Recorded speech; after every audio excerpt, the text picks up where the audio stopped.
Fala, meus amigos, mais uma vez aqui agora em horário comercial, falar de Bitcoin e de Ethereum. Gente, ao que tudo indica, são duas criptomoedas que estão no top 2, mas que estão falhando e muito. E uma delas está sendo salva e a outra não tem quem tá a par de salvar ela não, tá? Vamos ver aqui. Começar aqui pelo preço, né? No CoinMarketCap do Bitcoin, 82.519. É muita coisa, gente. Se o XRP chegasse só a 19 dólares e 74 centavos, já deveria estar numa capitalização de mercado absurda e seria muito interessante. Aqui, inclusive, está mostrando em real, né? Vou atualizar a página aqui, porque eu mudei a o valor para o dólar, né? E aqui, ó, 1 trilhão 638 bilhões o, o Bitcoin. É muita capitalização de mercado para poder desperdiçar aí, né? Desperdiçar é a pessoa sair e ir para outra rede, né? Bom, a gente sabe que o Bitcoin está sofrendo aí, né? Com problemas de. Já sofre com problema de escalabilidade, né? Taxas de transação quando a rede dá aquela loucura de compra e venda lá, né? Mas nós temos aquela ideia de que a Cardano está salvando ela, né? Ontem eu fiz um vídeo falando sobre isso, né? O DeFi no Bitcoin aqui, como ele mesmo fala aqui, né, no perfil Bitcoin DeFi está chegando, ou seja, pode ser isso que vai salvar o Bitcoin. Eu não sei o que vai render para Cardano, mas que aliás, até sei, uma das coisas que eu sei só é que a Cardano ela vai ganhar uma confiabilidade tecnológica muito grande de qualquer que seja institucional ou governamental, tá? Isso vai ser fato. Ela tá aqui, vai ser uma prova de conceito para Cardano para o mundo, tá bom? Aí a gente vem agora aqui na Ethereum, que não tem uma Cardano para poder salvar ela. E eu vou falar aqui olhando para vocês. Eu já trouxe vídeos aqui aonde o Charles Hoskinson, antes de sair da Ethereum, tentou de todas as formas ajudar a Ethereum a não ser o que ela é hoje, tá? Aí você fala assim, então ele queria que ela fosse uma coisa assim, uma moeda depreciada, uma moeda que não tinha preço. Não, não sei o que ela é hoje. Ela é uma bomba relógio, tá? Isso eu venho falando para vocês há muito tempo. O porquê que a Ethereum não pode escalar, o porquê eles não podem mudar a tecnologia dela para ela escalar melhor, porque eles precisam mexer no núcleo do Ethereum. E qual que é o núcleo do Ethereum? É o padrão. Eles têm que mudar o padrão.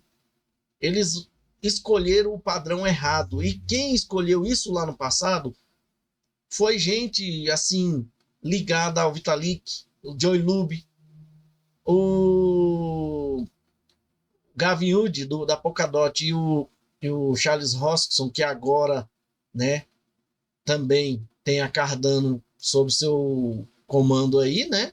Também porque ele já foi fundador, já foi criador de uma rede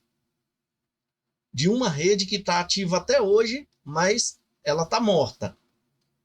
E com isso, eles utilizaram o SHA-512, não usaram o SHA-256 como o Bitcoin, a própria Cardano, né? O Ethereum, diferentemente do XRP que usa SHA-256 mesclado ao SHA-512 Half, né? Eu chamo de criptografia híbrida. Então, a Ethereum, para escalar, reduzir taxas, ela tem que mexer no núcleo, e eles não podem mexer no núcleo. Por quê? Porque se eles mexerem no núcleo, eles têm que criar um novo padrão, e para criar um novo padrão, eles têm que fazer igual a Polygon fez, saiu para mudar de Matic para POL, POL, eles tiveram que mexer no padrão. Eles praticamente criaram uma outra rede e trocaram os tokens Matic por POL, né, o POL. Então, se eles tinham uma determinada quantidade de criptomoeda Matic, eles trocaram um por um e acabou. Agora, a Ethereum não tem como dizer, né, como calcular quantos Ethereums estão distribuídos. Mas vamos voltar agora no Bitcoin. Olha aqui que saiu na Livecoins. Bitcoin perdeu sua narrativa como ouro digital, diz JP Morgan. Nós mostramos vários vídeos pequenos de pessoas falando sobre isso aqui, né? E agora é JP Morgan.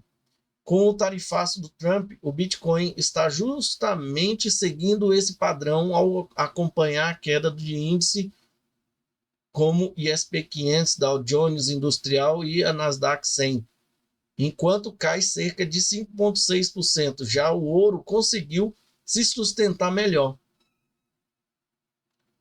caindo apenas 1%.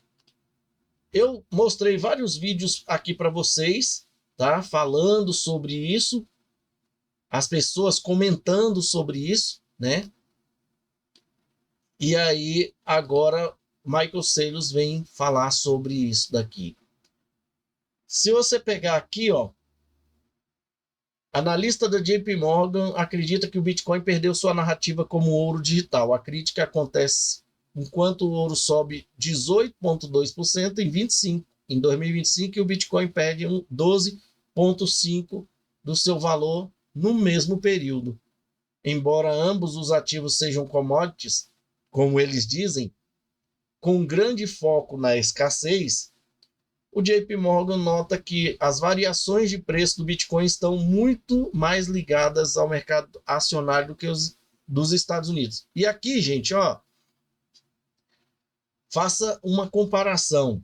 Embora ambos os ativos sejam commodities, com grande foco na escassez, e diga-se de passagem que o foco da escassez do ouro é irrelevante, porque o ouro tem utilidade, e o ouro pode ser encontrado uma jazida gigantesca, pode cair lá no deserto do Saara um meteoro de quilômetros de extensão, puro ouro, vamos dizer assim, se é que eles dizem que a Terra está girando 27 mil quilômetros por hora aí, né?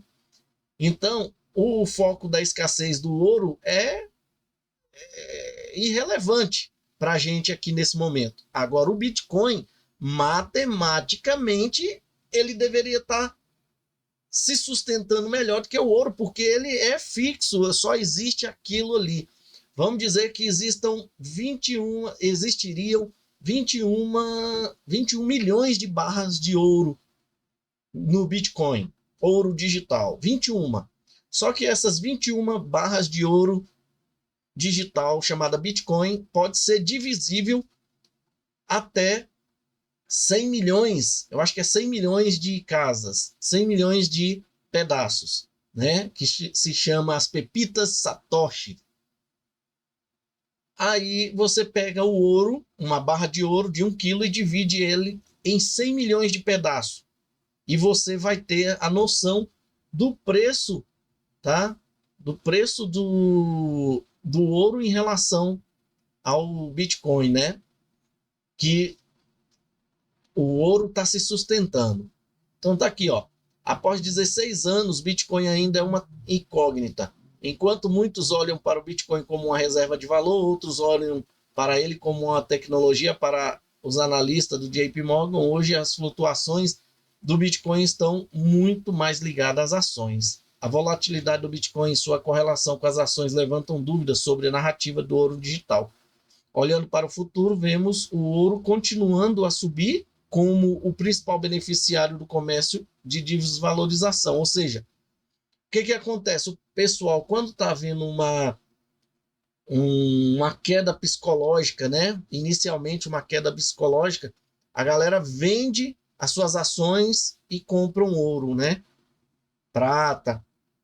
E aqui a gente vê a mesma coisa, o Bitcoin. Muita gente pode estar tirando do Bitcoin para o ouro. Agora, vou voltar na Ethereum. Pessoal, precisei dar uma pausa aqui, porque me chamaram ali. Então, vou passar logo para a parte do Ethereum aqui. E olha isso aqui. Esse Daniel Cook, ele é brasileiro, tá? Algo que diz aqui na bio dele, o que fala aqui na bio dele é o seguinte. Vamos lá. Ó, parentalidade, construção, Polkadot aqui, tá? Isso aqui é Polkadot, ó. Geleia em não sei o quê, né? Também na Polkadot, criptomoeda, blockchain, Web3, desenvolvedor, Web3, fundador, doutor em ciência da computação, trilhos de BTT em Portugal, né? Ou seja, por que eu sei que ele é brasileiro? Por conta que aqui, ó, nesse artigo aqui fala dele, ó, né? E aqui diz, ó, desenvolvedor declara que Ethereum, né, para sobreviver e tal. E bem aqui assim, em algum local fala que ele é brasileiro. Aqui, ó. Segundo o desenvolvedor brasileiro especialista em Web3, Daniel Cook, né? Daniel Açúcar. Daniel Cook. Bom, o que ele diz aqui, ó?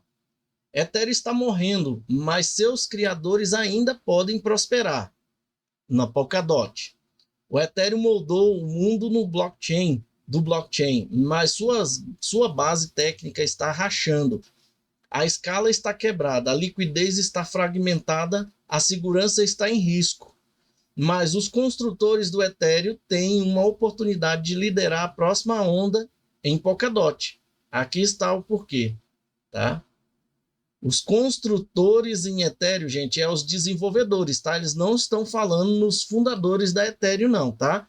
Ele está chamando os desenvolvedores da Ethereum para passar para Polkadot, para ganhar dinheiro lá.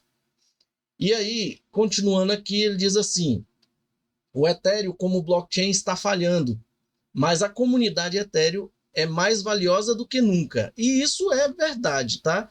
Eu diria que Ethereum está para um comércio, ou uma indústria, uma empresa, e os clientes está para a comunidade, né? A comunidade para o blockchain, ele tem mais valor, inclusive, até do que o próprio preço do Ethereum, porque quem desenvolve cria valor no ecossistema, correto? O Ethereum foi pioneiro em contratos inteligentes e aplicativos descentralizados, mas a pilha de tecnologia está mostrando sua idade. O problema não são os criadores do Ethereum, tá? Não são os criadores de Ethereum. É a arquitetura do Ethereum. Gente, é o padrão da Ethereum, tá? Eu já venho falando disso há muito tempo e eu ver uma pessoa, um brasileiro, que trabalha com desenvolvimento da Polkadot falar a mesma coisa que eu venho falando há muito tempo, tá? O Ethereum não é escalável e nunca será na camada 1. Seria na camada 2 e mesmo assim está dando problema, né? De 15 a 30 transações por segundo na camada base não são suficientes. As taxas de gás permanecem altas durante o congestionamento. A fragmentação foi abandonada em favor do dimensionamento da camada 2. A fragmentação. Lembra que eu falei para vocês, gente? É muitas roll-ups, E nenhuma delas vai conseguir fazer com que o Bitcoin, com que o Ethereum chegue a 2.000, 3.000 transações por segundo, mesmo cada uma delas de repente fazendo 1.000 transações por segundo, tá? Porque Ethereum só faz aquela quantidade lá, 15 transações por segundo, tá? Mas é aí que o problema começa, na camada 1. O roteiro centrado no Rollup é igual à fragmentação de liquidez. Cada Rollup, Arbitrum, Optimism, ZK-Sync, etc., tem sua própria liquidez. Mover ativos entre camada 2 e a taxa de ponte, mais atrasos, mais atrito. Meu amigo, olha o tanto de problema aqui, ó, que acontece depois das camadas 2. A liquidez fragmentada torna mais fácil, mais difícil para o DeFi escalar e para os usuários realizarem transações de forma eficiente. Pontes criam riscos de segurança, e isso também foi muito falado aqui. Hacks de buraco de minhoca, né? 325 milhões. Aquele hack da Ronin, né? Que teve gente aqui que falou que perdeu muito dinheiro com essa Ronin aqui. 600 milhões que houve lá o hack. Hack da rede Poly, 600 milhões. As pontes são um único ponto de falha e continuam sendo exploradas. Há poucos dias teve mais uma ponte aí que entrou nessa. E aqui, lembra que para você criar uma passagem de ponte, você bloqueia uma cripto e cria uma cripto de liquidez, né, na carteira daquele que está bloqueando a cripto, e cria-se na rede subjacente daquela ponte, aonde você está escolhendo ir negociar, cunha-se, né, um token embalado lá. E tudo isso por contrato inteligente. E o que é o contrato inteligente na Ethereum, gente? É outro ponto de falha. No caso aí, as pontes, ele está falando que é um ponto de falha, né? Aqui, ó, ele diz que... Eu acho que por aqui. Ué, onde é que foi que eu vi isso? Ponto de falha.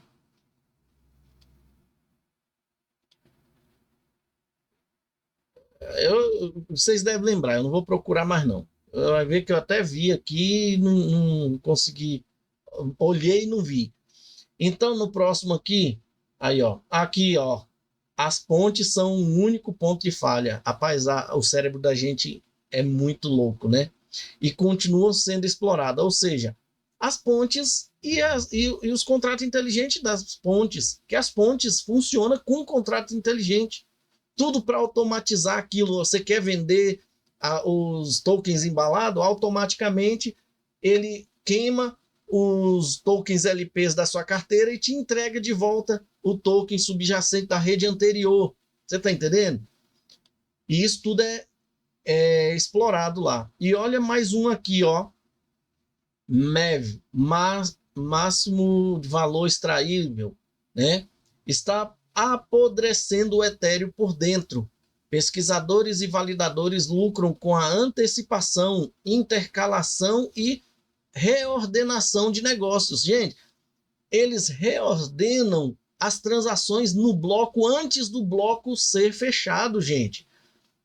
As mesmas coisas que acontecem lá no Bitcoin e que acontecia na Ethereum, que foi denunciado, está acontecendo ainda na Ethereum, que são os MEVs.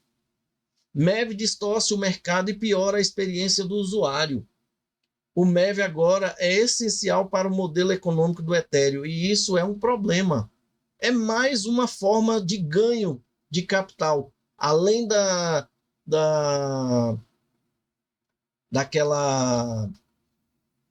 recompensa, né, dos validadores, agora tem o MEV, né, que antes era uma coisa assim, um tabu, e agora está explícito. Vamos para a próxima. O orçamento de segurança da Ethereum está diminuindo. A segurança do Ethereum vem das taxas de transação e recompensas de stake, né? Mas se a maior parte da atividade for transferida para a camada 2, as taxas da camada 2, camada base, cairão. As taxas da camada base é a camada 1, é o Ethereum. Então, se a maior parte das atividades forem transferidas para a camada 2, as taxas da camada 1 vai deteriorar, né? Taxas mais baixas, incentivos mais baixos para validadores. Enfraquece a segurança da rede. Gente, olha tudo aquilo que a gente vem conversando, o cara está explanando isso aqui. E ele tem conhecimento de causa. Eu não. Eu só sou um pesquisador. O Ethereum não é grande demais para falir. É frágil demais para sobreviver. A fragmentação da camada 2 enfraquece os efeitos de rede. A segurança e governança estão se tornando centralizados. Vocês viram que Vitalik agora está lutando para poder resolver essa questão da governança? É, meu amigo. Cardano está anos-luz à frente deles. Os incentivos econômicos estão diminuindo. O Ethereum com o blockchain está em apuros, mas os construtores não. Os construtores, eles é quem tem que decidir para que lado que eles vão, né?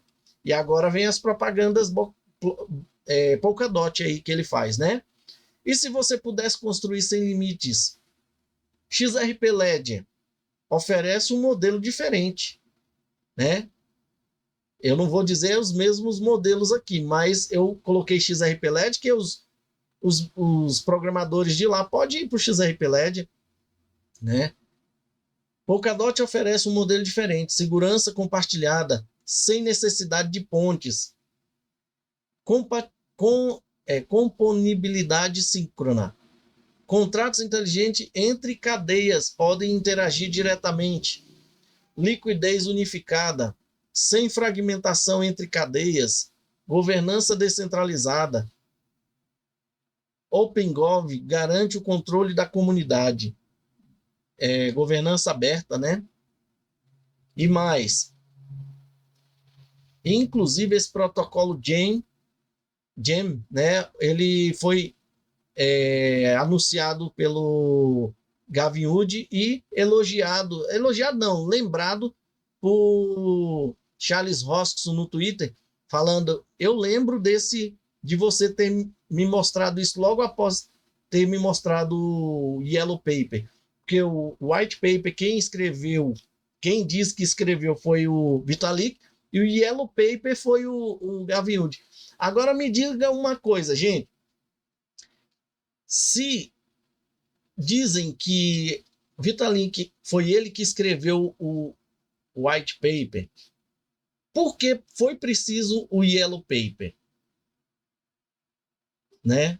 Então é sinal que e quem escreveu o Yellow Paper foi o Gavin Wood.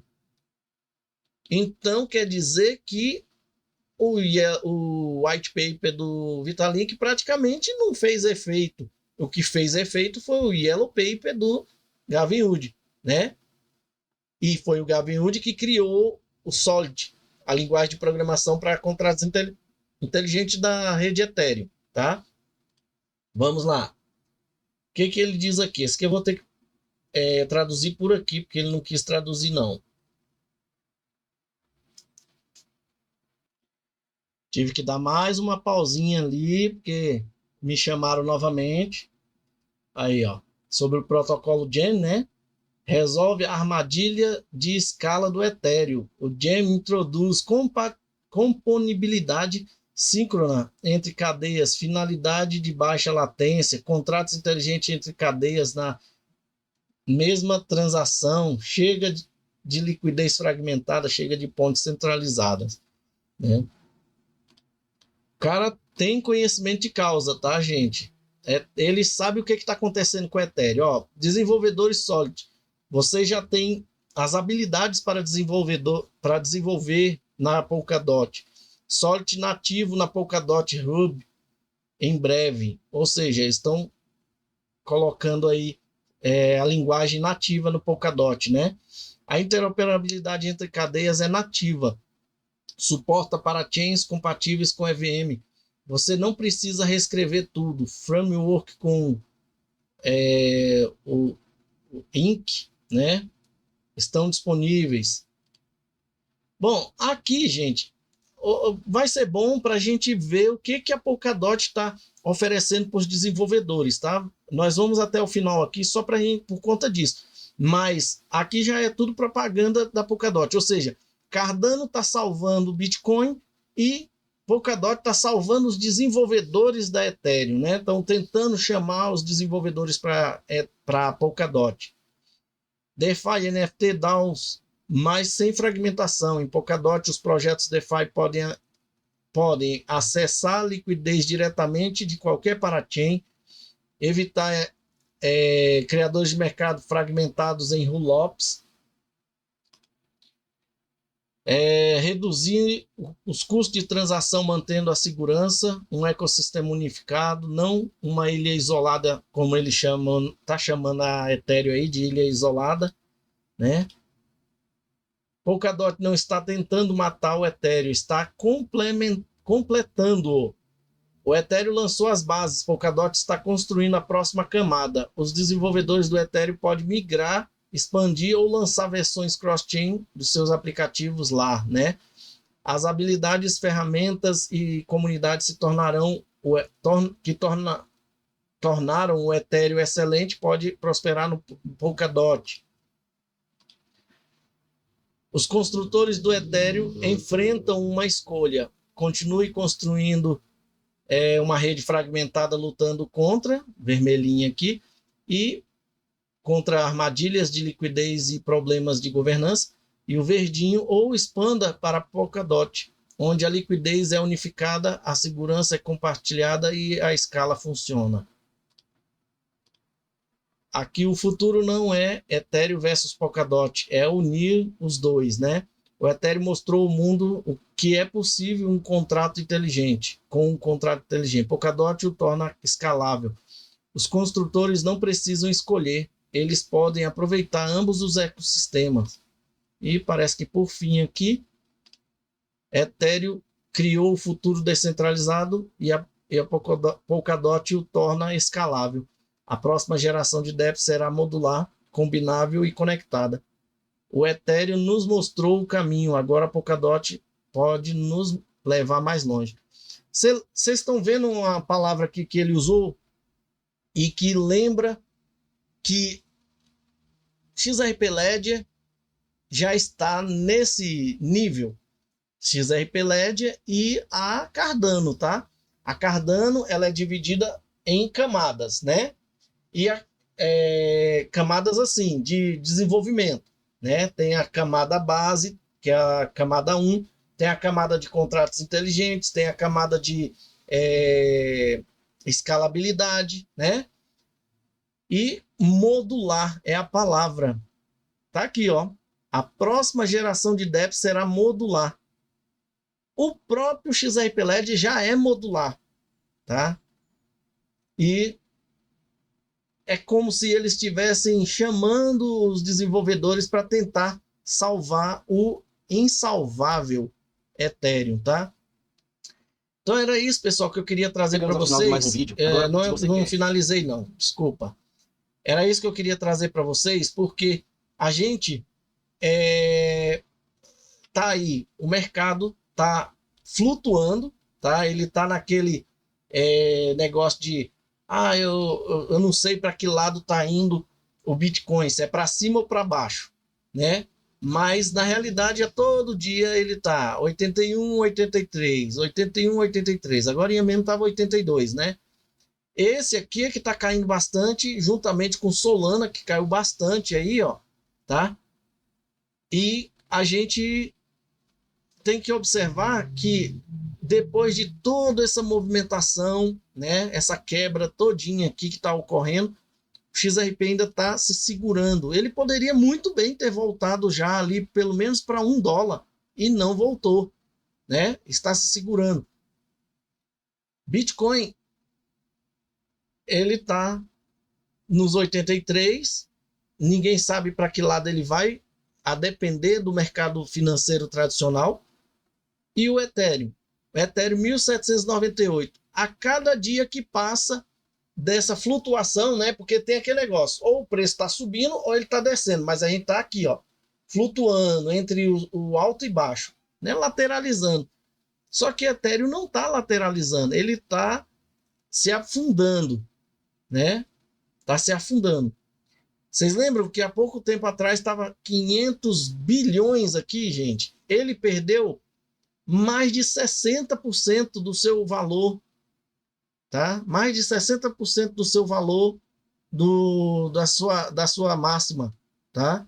Que é 4.800, aqui, ó, 63%, ó, 16 de novembro de 2021 a 21 de outubro, ó, 63% aí as perdas, ó, que tá havendo aqui, né, do preço máximo dele, tá?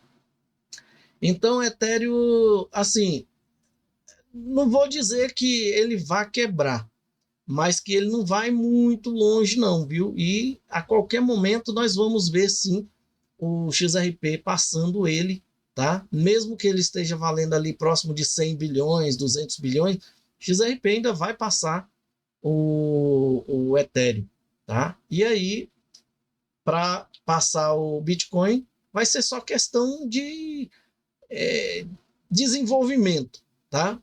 Na hora que o desenvolvimento institucional estiver chegando mesmo, né, definitivamente, eles forem criar formas de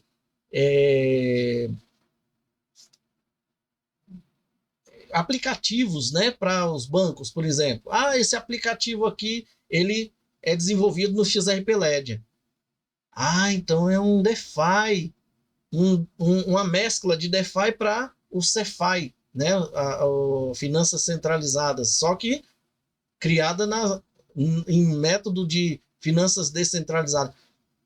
XRP, Stellar, eles têm tudo para superar esse mercado aí, tá? É só isso que eu tinha para trazer para vocês. Muito obrigado, fique com Deus e até a próxima. Chegamos ao final de mais um vídeo. Agora, se você quer se sentir parte dessa família chamada BitCrypto e gostou do vídeo, considere deixar um like. Deixe também o seu comentário aqui no vídeo para a gente saber o que você achou da informação e deixe também alguma informação que você queira aí, participe. Você faz parte do canal. Compartilhe o vídeo para que outras pessoas também tenham essa informação. Não guarde a informação só para você. Se você ainda não é inscrito no canal, considere fazer parte da família BitCrypto, se inscrevendo e aproveite e ative o sininho para você receber notificações dos próximos vídeos. Muito obrigado e até a próxima.